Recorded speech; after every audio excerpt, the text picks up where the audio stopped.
I did it. I finally did it. I'm here. I made it to Hanover.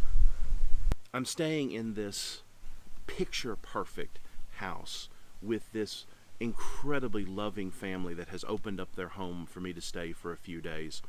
And it's so it for me it's so touching that there are people like that. But before I get too deep into the awesomeness that is Hanover, let me talk about how I got here. In Germany, they have these amazing things that move people. They're called trains. So let me kind of explain how this works. When you have two cities that are several hundred kilometers or several hundred miles apart, rather than getting into a car and being angry at the other traffic and driving for a million hours to get from point A to point B, you can get on a train, and there's like a whole bunch of levels of trains. So like the one I took from southern Germany here to Hanover is on a train called the ICE, the Intercity Express. ICE, not ice, because I've learned there's no ice in Germany. And so I'm on this really, really fast modern train flying through the German countryside, and out the window there's all these like little towns and villages and hills, and in the distance there's windmills that make electricity that power the train, and it was just incredible. And because I was on this train, kind of, it wasn't very crowded, I sat with a gentleman, and I really wanted to make conversation with this gentleman. Unfortunately, he slept the whole time, so the only thing I could really do was take a picture of him. And so I get to Hanover Central Station, and most of the cities that have these trains have like a central station where the ICE trains will stop, the Intercity Express trains, and there's also these, that's where you can get another train to either like the suburbs, or you can get on like a streetcar that goes around the city. You can transfer to a bus that'll take you a little bit further out or a little bit further in, or you can get on the underground and take the subway to somewhere else in the city. So I can get from any point to any other point in Germany and not need a car. How cool is that? So outside the Hanover station is a giant statue of a man on a horse, and it's actually kind of a common meeting spot where friends will tell each other, oh, we'll meet at the statue. And turns out that this man on the horse was actually the Hanoverian king, the king of this area, and he also has the distinction of being a king of England, which I guess means that England needed to step up their game a little bit, so they had to get a Hanoverian to do it. And so there I am, standing at the statue, waiting to meet someone, and then out of the crowd comes Samantha, my former exchange student.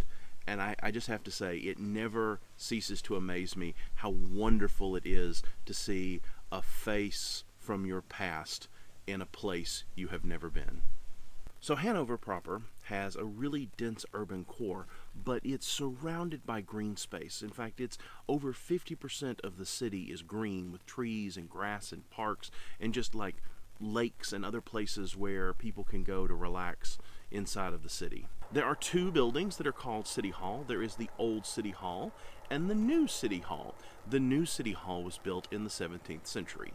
It sort of puts into perspective the fact that the building that houses county government in my hometown was built in 1903.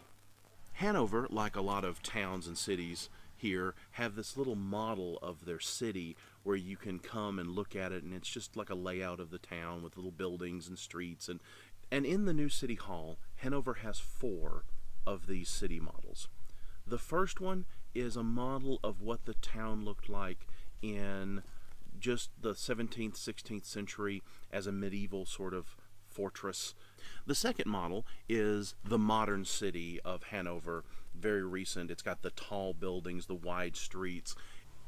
The third model is how the city looked at its peak in 1939, where you have the trees-lined boulevards and the railway station, and no city walls in this one, but just how it looked at the end of the 1930s. But it's that fourth model of Hanover that's the real punch in the gut, because it's a model of how the city looked in 1945. It's a model of a city that looked like an angry child had walked through and stomped all the buildings and set fire to everything. And it's a model of a city in ruins. Burned out buildings, a collapsed train station, giant holes from bombing. Nothing had roofs on it. And as I was standing there looking at this model, it struck me. This is why there's a European Union. It's to prevent this sort of thing from ever happening again on this continent. And I really think that people that want to end that union need to come and spend some time looking at a city model like this. Because after a while, you start to realize that these arguments about giving up your sovereignty or being able to sell your knickknacks at a discount rate across international boundaries pales in comparison to what the real purpose of that union is, and that is to build a lasting peace. Outside the city hall, there's a church. A lot of churches here, but this one is special. It's a ruined church. It's a church that was ruined by Allied bombing during the Second World War. And rather than tear the church down or rebuild it, the people of Hanover have left it as a monument. And I went into that church, and it was really emotional for me because I realized that my people did this. And I know that America was engaged in a war fighting the evils of right-wing totalitarianism. But something tells me there weren't a lot of Nazis in that church when we dropped bombs on it. So yes, we can say that we were fighting the good fight. But we should never allow saying that to be an excuse not to acknowledge the horror of war and the horrors that we have done.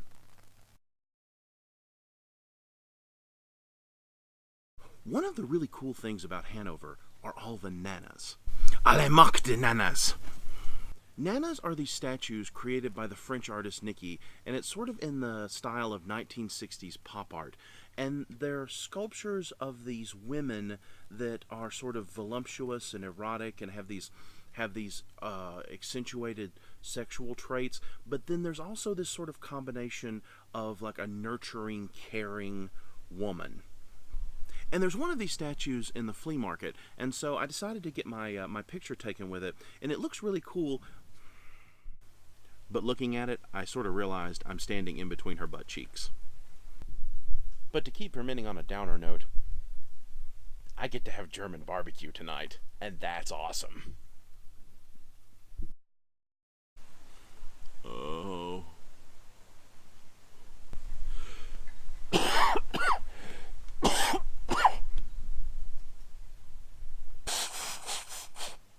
You know, it's really kind of interesting. I have a head cold. It's not really bugging me, but it's there. And what's really cool is when you sneeze in Germany, they say Gesundheit without any form of irony.